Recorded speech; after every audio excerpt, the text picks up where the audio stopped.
হরে কৃষ্ণ।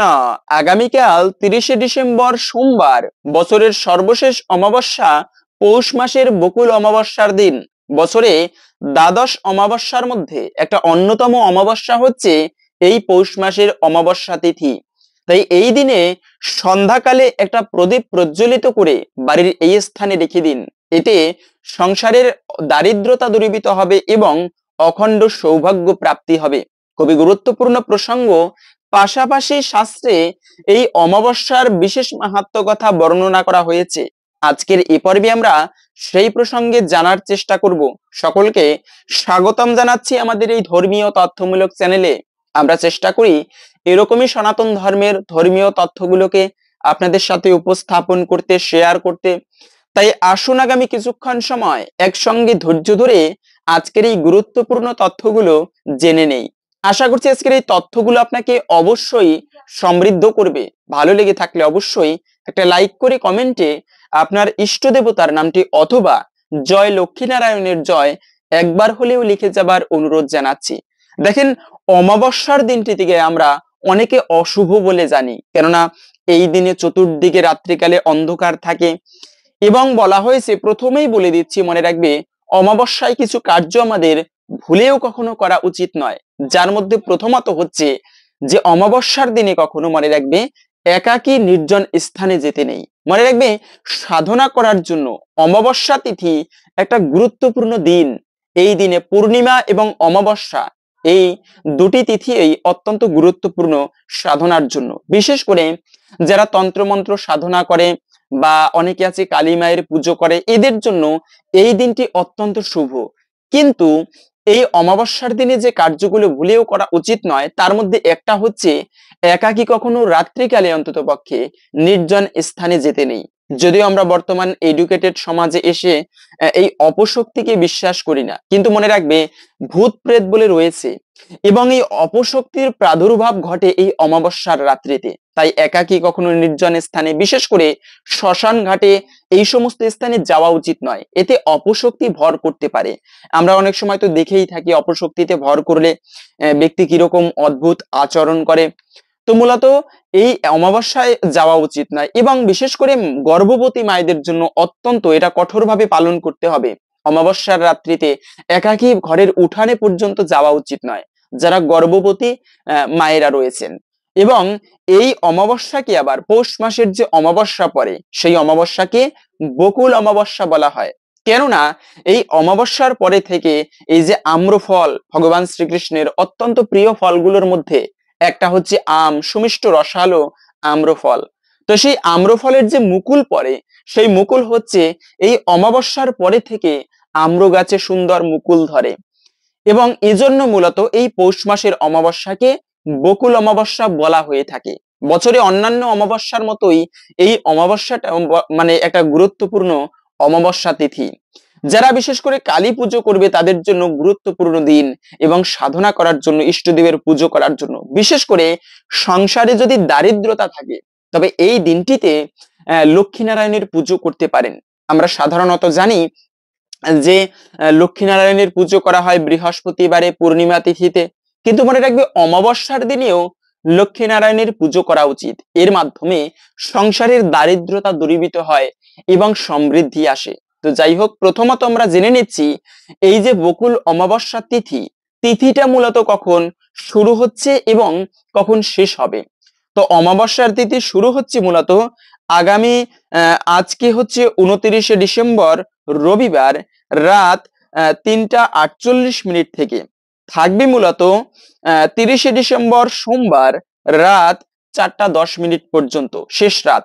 তো এই সময়টুকুর মধ্যে এই বকুল অমাবস্যা তিথি থাকবে। সেজন্য উদয়া তিথি মেনে আমাদের এই অমাবস্যা পালন করতে হবে আগামীকালকে 30শে ডিসেম্বর সোমবার। যেহেতু মনে রাখবেন, যদি কোনো সময় সোমবার দিনটি হচ্ছে মহাদেবের দিন, মহাদেবের পুজো করার মাধ্যমে আশুতোষ যাকে বলা হয়, জীবনে মহাদেবের কৃপা লাভ হয়। অল্পতে সন্তুষ্ট যিনি হয় তিনি হচ্ছেন আশুতোষ। এবং মহাদেবের যদি কৃপা হয় তবে কিন্তু সহজে ব্যক্তির জীবনে উন্নতি হয় এবং ইহজগতে সে ব্যক্তি সুখ শান্তি সমৃদ্ধিতে পরিপূর্ণভাবে বসবাস করতে পারে এবং অন্তিমে তার মুক্তি লাভ হয়ে থাকে এই মহাদেবের পুজো করার মাধ্যমে। তো সেই মহাদেবের দিন হচ্ছে সোমবার। এবং যদি কখনো কোনো অমাবস্যা সোমবারে পড়ে তবে তাকে বলা হয় সোমবতী অমাবস্যা। এই যে বছরের সর্বশেষ অমাবস্যা তিথি, এই বকুল অমাবস্যাটি কিন্তু পড়েছে আগামী সোমবারে। তাই এই অমাবস্যাকে বলা হয় বছরের সর্বশেষ অমাবস্যা হচ্ছে সোমবতী অমাবস্যা। এই দিনে আপনারা হরগৌরীর পুজো করতে পারেন, কালী মায়ের এবং প্রভু শিবের পুজো করতে পারেন। এর মাধ্যমে শিবের কৃপা লাভ হয়, মা কালীর কৃপা লাভ হয়। এবং যদি কেউ বিশেষ করে এই দিনে যদি কালী পুজো করতে পারেন কিংবা না পারেন, তবে একটা বিশেষ মন্ত্র বলে দিচ্ছি। এই মন্ত্রটা মা কালীর এত ভয়ানক মন্ত্র, ভয়ানক বলতে কি, এই মন্ত্র পাঠের ফলে যদি কোনো ব্যক্তির যুদ্ধে গিয়ে ভয়ানক যুদ্ধে পড়েছে, বিপদে পড়েছে, এই মন্ত্র উচ্চারণ করে, অথবা নদীতে গিয়ে ঝড়ের কবলে পড়েছে, এমনকি ভয়ানক সর্প অগ্নিচোরের কোনো ভয় থাকে না এই মন্ত্র যারা উচ্চারণ করে। শুধু তাই নয়, অনেকের আছে পুত্র সন্তান লাভ হয় না, সেক্ষেত্রে বলা আছে অপুত্র লাভতে পুত্রম, অপুত্র হলেও পুত্র প্রাপ্ত হবে যদি কোনো ব্যক্তি ত্রিপক্ষম শ্রবণম ইয়দি, মানে 3 পক্ষকাল 45 দিন পর্যন্ত এই মন্ত্র স্নান করে সকালবেলা শুদ্ধ মনে পাঠ করতে পারে কোনো মায়েরা, অথবা কোনো ব্রাহ্মণের শ্রীমুখ থেকে শ্রবণ করতে পারে। এতে তার পুত্র সুখ প্রাপ্তি হবে মা কালীর কৃপায়। খুবই ভয়ানক এবং বিশেষ একটি মন্ত্র। যদি কেউ কালী পুজো করেন, যারা বিষ্ণু পুজো করবেন, এটা তো সর্বোত্তম লক্ষ্মী নারায়ণের পুজো করা। তবে অনেকে আছে মা কালীর ভক্ত, তো তারা আপনারা এই মন্ত্রটি উচ্চারণ করতে পারেন। মন্ত্র হচ্ছে আদ্যা স্তোত্র। আদ্যা স্তোত্র এটা আপনারা কোথায় পাবেন? ডাইরেক্টরি পঞ্জিকার নিচের দিকে মানে শেষের দিকে দেওয়া থাকে আদ্যা স্তোত্র, অথবা গুগলে গিয়ে সার্চ করবেন আদ্যা স্তোত্র, প্রথমে এসে পড়বে। আপনারা দেখে দেখে পাঠ করবেন, অন্ততপক্ষে এই অমাবস্যার রাত্রিতে ভক্তি ভরে এই মন্ত্রটি পাঠ করতে পারেন, একটা বিশেষ মন্ত্র। এবং এই দিনে কিন্তু যেহেতু এটি পৌষ মাস, এই মাসটিকে বলা হয়েছে সূর্যদেবের মাস, বছরের সর্বশেষ মাস হচ্ছে পৌষ মাস। মনে রাখবে, সূর্যদেব যার কৃপায় জগৎ বেঁচে রয়েছে, এই সূর্যদেবকে প্রত্যেকটা সনাতনীর এজন্য কখনো সূর্য উদিত হবার পরে ঘুম থেকে উঠতে নেই, সবার প্রথমে ভোরে ভোরে, এটা প্রত্যেক মানে সমস্ত ধর্মেই বলা আছে যে খুবই ভোরে শয্যা ত্যাগ করা উচিত। এতে স্বাস্থ্য ভালো থাকে, মন ভালো থাকে, সকল কিছু ভালো লাগে। খুবই ভোরে ভোরে ঘুম থেকে উঠলে ভোরের হাওয়া গায়ে লাগানো, এটি অত্যন্ত ভালো বলা হয়েছে। তো সেই সকালবেলা প্রভাতকালে ঘুম থেকে উঠে সূর্যদেবকে একটা প্রণাম করা উচিত, এবং এই অমাবস্যার দিনে চেষ্টা করা উচিত সূর্যদেবকে অর্ঘ্য নিবেদন করা, যার কৃপা হলে জীবনের গ্রহদোষ পর্যন্ত উপশম হয়ে থাকে। তবে মূলত এই অমাবস্যার তিথিতে কিছু কার্য আমাদের ভুলেও কখনো করা উচিত নয়, এতে কিন্তু অমঙ্গল এবং অশুভ বলা হয়েছে। আমরা ভিডিওর মূল প্রসঙ্গ জেনে নিচ্ছি। এই অমাবস্যার রাত্রিকালে মনে রাখবে, সন্ধ্যাকালে প্রত্যেক বাড়িতে প্রদীপ প্রজ্বলিত করা উচিত, কিন্তু যে বাড়িতে সন্ধ্যাকালে প্রদীপ প্রজ্বলিত করা হয় না, সেই পরিবারের লক্ষ্মী দেবী দূরীভূত হয়, লক্ষ্মী সেখানে অবস্থান করে না। তাই প্রদীপ প্রজ্বলিত করা উচিত। এই সময়ে এই অমাবস্যার দিনে একটা প্রদীপ প্রজ্বলিত করে যে স্থানে রেখে দিবেন, তা জানার পূর্বে এই দিনে যে কাজগুলো আমাদের ভুলেও করা উচিত নয়। প্রথমত হচ্ছে, অনেকে আছে অমাবস্যার দিনে লক্ষ্মী নারায়ণের পুজো করবেন, এটি সর্বোত্তম, কিন্তু সেই ভগবান বিষ্ণুর পুজো করতে গেলে তুলসী পত্র ছাড়া ভগবান কোনো পুজো গ্রহণ করে না। সেই বিষ্ণু পূজায় তুলসী পত্র লাগে, তবে অমাবস্যার দিনে কিন্তু তুলসী পত্র চয়ন করা নিষিদ্ধ। এটা কিন্তু মহা অপরাধের, হরির মস্তক ছেদন করলে যে পাপ হয়, সেই পাপের ভাগী হতে হয়। তাই কোন কোন দিনে তুলসী পত্র চয়ন করতে নেই? মনে রাখবে, পূর্ণিমা, অমাবস্যা, একাদশী, দ্বাদশী, দুপুর বেলা, সূর্যাস্তের পরে, এমনকি টয়লেটে গিয়েছে অপবিত্র অবস্থায়, মায়েদের বিশেষ অশুচি অবস্থায়, এই সমস্ত সময়ে ভুলেও কখনো তুলসী পত্র চয়ন করতে নেই। এতে কি হয়? এতে হরির মস্তক ছেদন করলে যে পাপ হয়, সেই পাপের ভাগী হতে হয়। এটা আমার কোনো কথা নয়, ব্রহ্মবৈবর্ত পুরাণের কথা।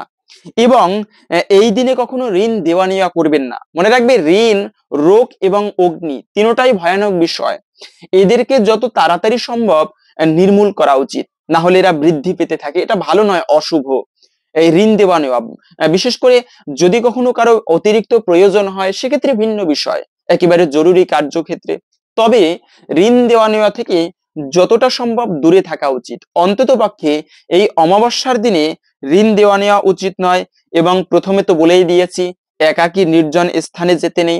তবে আর একটা বিষয় হচ্ছে, এই অমাবস্যা তিথিতে আপনারা সংসারে যদি দারিদ্রতা থাকে সেক্ষেত্রে দান করবেন। মনে রাখবেন, দান করার মাধ্যমে আমরা ভাবি আমার টাকা কমেছে, মানে আমি দান করেছি আমার কাছে সেই টাকাটা নেই, কমে গিয়েছে। কিন্তু মনে রাখবে, দান করার মাধ্যমে ধন কখনো কমে না, বরঞ্চ আরো বৃদ্ধি পেতে থাকে। দানে দ্রব্যেন শুদ্ধতি, দানের মাধ্যমে দ্রব্য শুদ্ধ হয়। তাই আপনারা এই অমাবস্যা তিথিতে দান করতে পারেন। বিশেষ করে শীতকাল, কালো কম্বল দান করতে পারেন আপনারা, শীতের পোশাক দান করতে পারেন, এটি ভালো। তবে দান করার পরে যে কার্যটি করবেন না সেটি হচ্ছে অহংকার করবে না, আমি এত টাকা দিয়েছি, আমি এই করেছি, আমি ওই করেছি। এই অহংকার করলে, দানের পরে যদি অহংকার করা হয় তবে সেই দানের পূর্ণ ফল প্রাপ্ত হওয়া যায় না। তো এখন আমরা জেনে নিচ্ছি ভিডিওর মূল প্রসঙ্গ। এই দিনে প্রদীপ প্রজ্বলিত করে কোন কার্যটি করবেন বা কোন স্থানে রেখে দিবেন। তবে তার পূর্বে এই অমাবস্যার বিশেষ ব্রত কথা শাস্ত্রে বর্ণনা করা হয়েছে, যা শ্রবণ করলেও অনেকাংশেই এই ব্রতের ফল লাভ করা যায়। এই শ্রবণম মঙ্গলম, কিছুক্ষণ সময় ধৈর্য ধরে আসুন, এই ব্রত মাহাত্ম্য এখন আমরা শ্রবণ করি। এরপরে আমরা ভিডিওর মূল প্রসঙ্গ জেনে নিব। এক গরিব ব্রাহ্মণের একটি ছেলে ছিল। ছেলেটি 16 বছরের হতেই ব্রাহ্মণ তার বিয়ে দিলেন। তারপরে ছেলেটি কোথায় নিরুদ্দেশ হয়ে চলে গেল কেউ জানতে পারলো না। তার বাপ মা বউ কেঁদে কেটে পাড়া মাথায় করলো। কিছুদিন পরে ব্রাহ্মণেরও মৃত্যু হলো। ব্রাহ্মণী বউটিকে নিয়ে বহু দুঃখে কাল কাটাতে লাগলেন। একদিন একজন অতিথি এসে বললেন, মাগো, আমায় 4টি ভাত দিবি মা? ব্রাহ্মণী বললেন, আমার এমন কি কপাল বাবা যে অতিথির সেবা করব? শাক ভাত আমার যা আছে 4টি খেয়ে যাও। বউ তেল এনে দিলেন। অতিথি তেল মেখে স্নান করে এলেন। তারপরে অতিথি বললেন, মা, তোমার ছেলের কাপড়খানি আমায় দাও না, আমি পরি। আর তোমার ছেলের খড়ম দুখানিও দাও। ব্রাহ্মণী কাঁদতে কাঁদতে খড়ম এনে দিয়ে বললেন, এই বাবা, বুকে করে রেখেছি, তুমি পরো। ভাত দিতে গেলে অতিথি বললেন, আমায় তোমার ছেলের থালে ভাত দাও, আর সেই গ্লাসে জল দাও, তা না হলে আমি ভাত খাবো না। বউ তখন রাগ করে বলতে লাগলেন, অতিথির এত আবদার কেন? না খাবে নাই খাবে, চলে যাক। ব্রাহ্মণী বললেন, দাও বৌমা, থালা গ্লাস বার করে দাও, ও থালায় আর কি খাবে? তবু অতিথি সেবা হলে সার্থক হবে। বউ রাগে গড়গড় করতে করতে থালা গ্লাস বার করে দিলেন। অতিথি ভাত খেয়ে ঘরে বিছানায় শুয়ে বললেন, মা, তোমার বউকে পাঠিয়ে দাও, আমার একটু পা টিপে দেবে। বউ রাগ করতে লাগলেন। শাশুড়ি বললেন, যাও মা, অতিথি সেবা করলে পরকালে ভালো হবে। বউ যেমন ঘরের ভেতর গেলেন, অমনি আপনি কপাট বন্ধ হয়ে গেল। গিন্নি দরজা ঠেলাঠেলি করতে লাগলেন। বউ অনেক চেষ্টা করলেন, কিছুতেই খোলা গেল না দরজা। বউকে দুঃখিত দেখে অতিথি বললেন, তুমি কি আমায় চিনতে পারছো না? আমি যে তোমার স্বামী। ব্রাহ্মণের ছেলেটির নাম ছিল সূর্য। বউ তখন তার পদসেবা করতে লাগলেন। কিছুক্ষণ পরে বউকে সান্ত্বনা করে অতিথি চলে গেলেন। বউ বাহিরে এসে সব কথা শাশুড়িকে বললেন। আরো বললেন, মা, তিনি মধ্যে মধ্যে আসবেন। ব্রাহ্মণী তখন কর্তার উদ্দেশ্যে চিৎকার করে কাঁদতে লাগলেন। পাড়ার লোক সব জড়ো হলো। ঘটনা জানতে পেরে কেউ বা মুখ চাওয়াচাই করতে লাগলো, কেউ কেউ বা বিশ্বাস করতে লাগলো, আহা, সে যেখানে থাক বেঁচে থাক, আবার আসবে, কাঁদিস নে। এই বলে সবাই বাড়ি চলে গেল। তারপরে শাশুড়ি বউয়ে ভাত খেয়ে ওই সকল কথাই কইতে লাগলেন, দিনরাত সেই সূর্যের কথা। আবার একদিন সূর্য এসেছেন। যাবার সময় যখন চলে যাচ্ছেন তখন ব্রাহ্মণী চুপি চুপি তার পেছন পেছন যেতে লাগলেন। সূর্য পিছন ফিরে দেখে বললেন, মা, তুমি কোথায় আসছো? যাও মা, ঘরে ফিরে যাও। ব্রাহ্মণী বললেন, বাবা, আজ আমি তোর সঙ্গে যাব। তুই কোথায় থাকিস আমি দেখে আসব। আমি খেতে পাই না, পরের মেয়ে বিয়ে করেছিস, তাকে নিয়ে আমি কি করব? সূর্য তখন এক্সের আন্দাজ বড় বড় মুক্ত মায়ের কাপড়ে বেঁধে দিয়ে বললেন, যাও, ঘরে ফিরে যাও, এতে তোমাদের অনেক দিন চলবে। ব্রাহ্মণী তাই নিয়ে ঘরে গেলেন। তার পরদিন বউ উনুন জেলে সেই মুক্তাগুলি সিদ্ধ করতে লাগলেন। এক বোঝা কাঠ পুড়ে গেল, কিন্তু মুক্তা সিদ্ধ হলো না। তখন শাশুড়িকে ডেকে বললেন, ও মা, এ কি করাই মা, কিছুতেই সিদ্ধ হচ্ছে না। শাশুড়ি বললেন, তবে এক কাজ করো, কড়াইগুলি ছেঁকে নিয়ে বেশ ভালো করে খোলায় ভাজো, তাহলে খাওয়া যাবে। বউ তাই করলেন, তাতেও খেতে পারলেন না। তখন হামানদিস্তাতে কুটে ছাতু করে খেতে গেলে তাও খাওয়া গেল না। তখন সবগুলি নিয়ে সারকুড়িতে ফেলে দিলেন। সেদিন আর তাদের খাওয়া হলো না। আবার কিছুদিন পরে সূর্য এসে দেখেন তাদের যে কষ্ট সেই কষ্ট।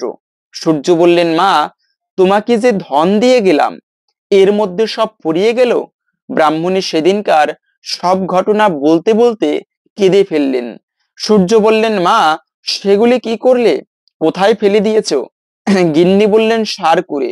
তখন তিনজনে গিয়ে দেখেন সেখানে কতগুলি গাছ হয়েছে, তাতে রাশি রাশি মুক্তা ফলে আছে। সে সমস্তগুলি তুলে এনে মাকে বললেন, দেখো, এর এক একটি বাজারে বেচলে তোমাদের 6 মাসের খোরাক হবে। এ জিনিস সিদ্ধ করে খাবার নয়, কুটে ছাতু করেও খাবার নয়। এই বলে সূর্য চলে গেলেন। তারপরে ব্রাহ্মণী মুক্তা বেচে বেচে বাড়ি করলেন, মন্দির প্রতিষ্ঠা করলেন, পুকুর করলেন, বাগান বাড়ি পুকুর যা কিছু সব সূর্য কুমারের নামে হলো। বলেন, আমার সূর্য যদি কখনো ঘরবাসী হয় তো এই সকল ভোগ করবে। একদিন সূর্য এসে যেমনি ঘরের ভিতরে প্রবেশ করেছেন, অমনি ব্রাহ্মণী এসে একেবারে চাবি বন্ধ করে দিলেন। সূর্য কত মিনতি করে বললেন, তবুও দরজা খুলে দিলেন না। 3-4 দিন বন্ধ করে রাখলেন। এদিকে পৃথিবী শুদ্ধ হাহাকার পড়ে গেল। আকাশে সূর্য উদয় হয় না, পৃথিবী অন্ধকার। ব্রাহ্মণী বললেন, আকাশে মেঘ নেই, রোদও নেই, এ কি হলো? সূর্য বললেন, মা, আমাকে ছেড়ে দাও, এখনই রোদ হবে। ব্রাহ্মণী বললেন, না বাবা, আমার রোদ্রে কাজ নেই, তুমি আমার ঘরে থাকো। চিরকালটা কি এমনি করে বেরাবে বাবা? আমার এসব কে ভোগ করবে? তোমায় আর কোথাও যেতে দেব না। বলতে বলতে এমন সময়ে ব্রহ্মা বিষ্ণু মহেশ্বর এসে উপস্থিত হলেন। ব্রাহ্মণী থতমত খেয়ে বললেন, তোমরা কে বাপু? কোথা থেকে এসেছো? তারা বললেন, আমাদের তুমি চিনতে পারবে না, তোমার ছেলেকে ডেকে দাও। ব্রাহ্মণী বললেন, তা ডেকে দিচ্ছি, কিন্তু তোমাদের সঙ্গে তাকে যেতে দিব না। বোধ হচ্ছে তোমরাই আমার ছেলেটির পরকাল খেয়েছো। দরজা খুলে দিতেই সূর্য বললেন, মা, আমাকে ছেড়ে দাও। ওই দেখো, স্বয়ং ব্রহ্মা বিষ্ণু মহেশ্বর আমাকে নিতে এসেছেন। আমি অভিশাপের ফলে তোমাদের ঘরে জন্মগ্রহণ করেছিলাম। আমি আবদ্ধ থাকলে পৃথিবী রসাতলে যাবে। ব্রাহ্মণী ব্রহ্মা বিষ্ণু মহেশ্বরকে প্রণাম করে বললেন, আমার এসব কি ভোগ করবে? দেবতারা বললেন, তোমার ছেলের ঐশ্বর্য কি তোমরা দেখতে চাও? তবে চলো। সূর্যকে বললেন, তোমার মাকে আর তোমার স্ত্রীকে নিয়ে চলো। তোমার এভাবে মর্তে আবদ্ধ থাকলে চলবে না। সূর্য তাতে সম্মত হলো। স্বর্গ থেকে পুষ্পরথ এলো, চুয়া চন্দনের ছড়া পড়তে লাগলো। ধন দৌলত যা কিছু ছিল ব্রাহ্মণদেরকে দান করে দেবগণের সঙ্গে অমাবস্যা তিথিতে ব্রাহ্মণী সূর্যের হাত ধরে বউকে নিয়ে স্বর্গে গেলেন। তাই দেখে পারাশুদ্ধ লোক ধন্যি ধন্যি করতে লাগলো। তারাও অমাবস্যার দিনে সূর্যদেবের পুজো করতে লাগলো। ক্রমে ক্রমে চতুর্দিকে অমাবস্যার কথা প্রচার হলো। সেই থেকে পৃথিবীর লোক এই 12 মাসে অমাবস্যা পালন করে থাকেন। এই ছিল মূলত এই অমাবস্যার ব্রত কথা। এবং এই অমাবস্যার দিনে 2টি প্রদীপ প্রজ্বলিত করবেন। প্রদীপ প্রজ্বলিত করার মধ্যে মনে রাখবে, ভগবানের পুজো কখনো সম্পূর্ণ হয় না যতক্ষণ পর্যন্ত তাকে প্রদীপ নিবেদন করা না হয়। প্রদীপের আলোয় যেরকম অন্ধকার দূরীভূত হয়, ঠিক তেমনি এই ভগবানকে প্রদীপ নিবেদনের ফলে জীবনের অন্ধকার দূরীভূত হয়ে যায়। তাই প্রতিদিন ঠাকুর ঘরে প্রদীপ প্রজ্বলিত করা উচিত। এই দিনে সুন্দর করে প্রদীপটা ধৌত করে সেই একটা প্রদীপ দিয়ে, ঘিয়ের প্রদীপ হলে সর্বোত্তম, না হলে যে কোনো তেল ব্যবহার করতে পারেন। এরপরে ভগবানের উদ্দেশ্যে একটা প্রদীপ এবং আর একটা প্রদীপ তুলসী তলায় তুলসী দেবীকে নিবেদন করে তার সেই তুলসী টবের নিচে রেখে দিবেন। খেয়াল রাখবেন যেন সেই প্রদীপের আগুনে বা অগ্নিতে যেন বৃক্ষের কোনো মানে সমস্যা না হয় বা বৃক্ষ পুড়ে না যায়, তুলসী বৃক্ষ। এটা একটা অপরাধের। তো এইভাবে করে একটা বৃক্ষ মানে প্রদীপ হচ্ছে তুলসী বৃক্ষের তলায়, আর একটা প্রদীপ ঠাকুর ঘরে ভগবানকে নিবেদন করবেন। এই ভগবানকে প্রদীপ নিবেদনের ফলে জীবনের সমস্ত বিপদ কেটে যায় এবং অন্ধকার দূরীভূত হয়, সৌভাগ্যের উদয় হয়। এই অন্ততপক্ষে অমাবস্যার দিনে, এই শুভতম দিনে এই কার্যটি করবেন, এতে ভগবানের কৃপা লাভ হয়ে থাকে। হরে কৃষ্ণ। আশা করছি আজকের এই গুরুত্বপূর্ণ তথ্যগুলো জেনে আপনি একটু হলেও সমৃদ্ধ হয়েছেন। ভালো লেগে থাকলে অবশ্যই একটা লাইক করে কমেন্টে আপনার ইষ্ট দেবতার নামটি অথবা জয় লক্ষ্মী নারায়ণের জয় একবার হলেও লিখে যাবার অনুরোধ জানাচ্ছি। ভগবানের কৃপায় সকলের জীবনে মঙ্গল হোক এই কামনা করে আজকের ভিডিওটা এখানে সমাপ্ত করছি। হরে কৃষ্ণ।